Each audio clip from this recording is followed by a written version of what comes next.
So today I want to fit these to the back of my van. It's not as easy as it at first looked.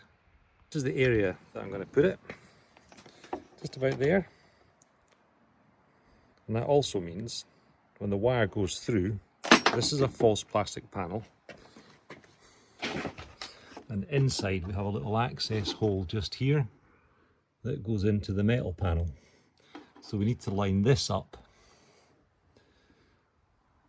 with that so that the hole goes through easily. We have marked where we want it to be, 18 down from there and 3.5 in the way. And hopefully you can see the hole we've drilled on the inside. So we're just going to get ready to put some galvanizing spray on that shortly. Got to admit, drilling holes in my van does make me nervous. Okay, now it's on, bolted, and the cable passes through here. So a little bit of galvanizing spray and then some sealant to protect the cable from chafing. Okay, and that's the other side in. That only took about 5 minutes.